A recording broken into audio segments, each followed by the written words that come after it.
उत्तम ढंग से सारा कार्यक्रम सफल हो।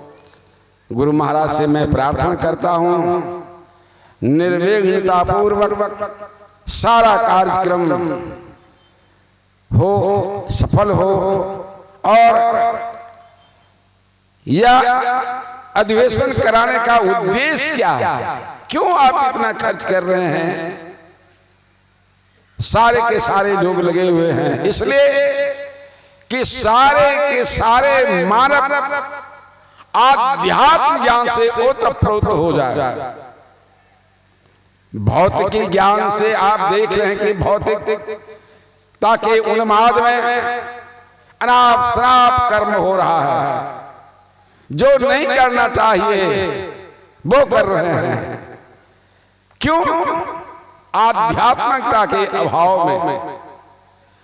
यह भौतिकता की प्रचुरता में आप देखते हैं धन संपत्ति, अरे जमीन जायदाद, मकान, एयर कंडीशन, सारे के सारे चीज एयर इकट्ठा कर लिए हैं, लेकिन सुख शांति नहीं मिल रही है। आध्यात्म ज्ञान से ही सुख शांति की उपलब्धि होगी। ये आध्यात्म ज्ञान क्या है? जो आत्मा संबंधी है। आत्मा क्या है, परमात्मा क्या है, शरीर क्या है, संसार क्या है, हमारा क्या दायित्व बनता है, इन सारी बातों को सुनने समझने के वास्ते आए हुए हैं। और यह 2 दिनों का कार्यक्रम है, आज और कल। आज प्रारंभ हुआ, कल इसका अंत भी हो जाएगा। लेकिन जो श्रद्धावान है, श्रद्धावान लभ्यते ज्ञानम, भगवान श्री कृष्ण ने गीता में कहा, श्रद्धा न जिनको पार्थ है, इस ज्ञान के शुभ सार में मुझको न पाकर लौट आता मृत्यु में संसार में। तो श्रद्धावान होकर के सभी आइए और इस क्षेत्र का जो सारे के सारे नर नारी हैं, माँ बहनें हैं, सभी आकर के बैठ करके सुनिए, समझिए, जीवन में उतारिए।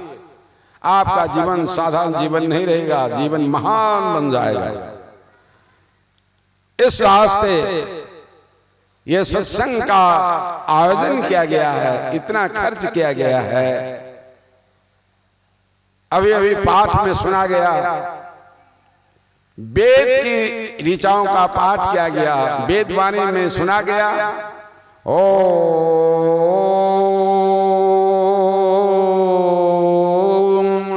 जाना प्रथमं मनस्तत्त्वय सविता धियं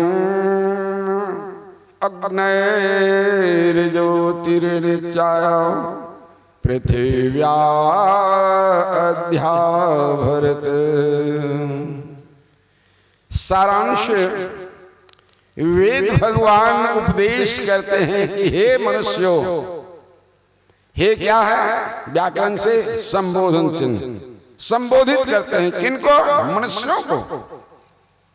ऐसा नहीं कि हे देवताओं, हे जानवरों, हे पशु पक्षियों, ऐसा नहीं। मनुष्यों को संबोधित करते हैं। क्यों? मनुष्य जो है विवेकशील प्राणी है। मानव के अंदर में विवेक नहीं है तो मानव क्या है? वो तो दानव है।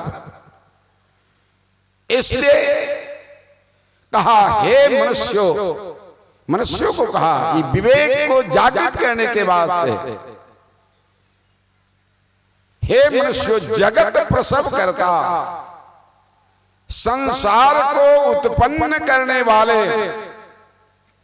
जगत प्रसव करता ईश्वर का तत्व ज्ञान प्राप्त करने के लिए, तत्वतः जानने के वास्ते वो तत्व रूप में है क्या, जिसके आधार पर ये सारी सृष्टि टिकी हुई है। कहते हैं कि वो सर्वेश्वर, सर्वाधार परमात्मा। परमात्मा किसी आधार पर आधारित नहीं है। आधे यथा गुण पारवे स्तुति किए हुए। तो वो परमात्मा कहां है? उनकी खोज होनी चाहिए, तो वो परमात्मा हैं, सब जगह हैं। कहा गया कि वो सब जगह होते हुए भी आपके अंदर में है, आपके ही अंदर में वो प्रभु परमात्मा मिलेंगे। अभी अभी होली का उत्सव मनाए हैं, जानते हैं? यह भक्त प्रहलाद और भक्त प्रहलाद को मारने की अनेक कोशिश किया हिरण्यकश्यपु ने कि कैसे इसको समाप्त कर दें दुष्ट को, लेकिन सारी प्रक्रिया के पश्चात सोचा कि अब इसको अपने हाथों से तलवार के द्वारा इसको कत्ल कर देंगे। भक्त प्रहलाद को बांध दिया खंभा में और तलवार लेकर तैयार हो गया हिरण्यकश्यपु। कहा, बताओ तुम्हारा राम कहां है? तो प्रहलाद जरा भी डरने वाला नहीं, भयभीत होने वाला नहीं, चूंकि ईश्वर में जिनकी सुरत लगी हुई है, जिनकी लगन लगी है, वो ईश्वर परमात्मा में उनकी नैया चलेगी तूफान में। अरे तो वह प्रहलाद से पूछा हिरण्यकश्यप, तुम्हारा भगवान है कहां? बताओ, अब तो तुमको तो कत्ल करने जा रहा है।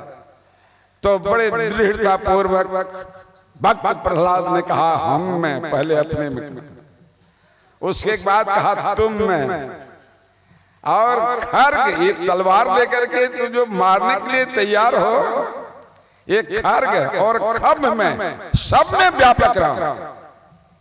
हिरण्यकश्यप दहाड़ते हुए शब्दों में कहा, अरे दुष्ट, तुम्हारा राम ईश्वर ये खंभा में है। प्रहार किया तलवार का। उसी समय नरसिंह रूप में अवतरित हुए। कहा, अब इस दुष्ट को नहीं छोड़ा जाए, जो कोई मेरे साथ दुखावे, भक्त को दुखावे, जरा बोल से खो नारद साध से अंतर ना है। जहां साध मेरे जस गावे, तहां करो मैं वासा। साध चले आगे उठी धाऊ, मोही साध के आशा नारद। साध से अंतर ना है, अरसठ तीरथ साध के चरण, कोटि गया और काशी नारद। साध से अंतर ना है, यह साध की रक्षा करने वाले पूर्व ब्रह्म परमात्मा आए नरसिंह रूप में। तुझे वरदान दिया गया था, वरदान दिया गया था, वरदान ब्रह्मा की तपस्या करके वरदान प्राप्त कर लिया। न दिन मरो, न रातानो, न अस्त्र, न शस्त्र। बोलिए श्री सद्गुरु। हम बोल रहे इधर उधर ट्रैक्टर का यो नहीं देखा है जीवन में। हम देख रहे हैं कि कौन इधर तकता है, कौन उधर तकता है ना? ट्रैक्टर नहीं देखा है, पानी गिरते हुए नहीं देखा है। बोलिए श्री सद्गुरु महाराज। देखिए तो क्या क्या हिरण्यकश्यप उसी समय प्रहार जो किया, उस खंभ से भगवान नरसिंह अवतार लेते थे। आधा शरीर नर का, आधा शरीर सिंह का, और हिरण्यकश्यप को पकड़ करके अपने जंघे पर बिठा लिया और बताया कि आप देखो, तुम अपने प्रतिज्ञा के मुताबिक तो नहीं मारे जा रहे हो। न दिन मरो, न रात मरो, न अस्त्र न शस्त्र, न घर न बाहर, है ना? सारा चीज पूछ लिया और कहा कहाँ है? जंगा पर है, अरे और अस्त्र साथ देख लो, नख से उबार दिया, समाप्त कर दिया, दुष्ट का संहार कर दिया। भक्त को सताने के लिए चला है। तो आप जानिए, ये सत्संग का आयोजन है। सत्संग के आयोजन में आप सभी आकर के संतों के विचार को सुनने के वास्ते आए हुए हैं। यहाँ के व्यवस्थापक की व्यवस्था को देखकर मैं बहुत खुश हूँ कि आप एक तरफ तो ब्रह्म बैठा हुआ है, दूसरी तरफ प्रकृति बैठी हुई है। एक तरफ हमारे पुरुष वर्ग के सत्संगी प्रेमी बैठे हुए हैं, दूसरी तरफ माता लोग बैठे हुए हैं। ये व्यवस्था होता था उस समय मैंने देखा अपनी आंखों से 1954-55 की बात है। उस समय ऐसी व्यवस्था होती थी, एक तरफ पुरुष वर्ग के लोग बैठते थे, एक तरफ मातृशक्ति, और मंच बीच में ही बनता था, बीच में ही चारों बगल लोग बैठते थे। गुरु महाराज के लिए सिर्फ मंच रहता था और साइड में पोषण से भी प्रवचन को लिपिबद्ध करते जाते थे। सायंकाल के अपराह्न काल के सत्संग में केवल पूज्य संसेवी आगे आगे कहते थे, पीछे से सब कहते थे। उस समय संत स्तुति भी नहीं होता था। यह प्रेम भक्ति गुरु दीजिए पूज्यपाद संसेवी बाबा का गला तो इतना सुरीला है, कोकिल कंठा आवाज है, आगे आगे कहते थे, पीछे पीछे सारे लोग कहते थे।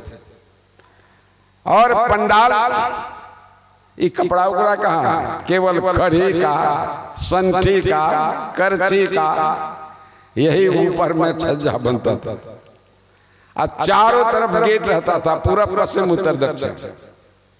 हर तो देखते हैं आप प्राचीन परंपरा को आपने अपनाया है कि पुरुष वर्ग सब एक तरफ बैठे भाई और माता लोग सब एक तरफ बैठे और शांत भाव से शुरू। बड़ी अच्छी व्यवस्था है, सब लोग तत्पर हैं कि कैसे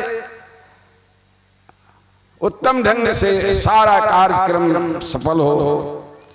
गुरु महाराज से मैं प्रार्थना करता हूं निर्विघ्नता पूर्वक सारा कार्यक्रम हो, सफल हो।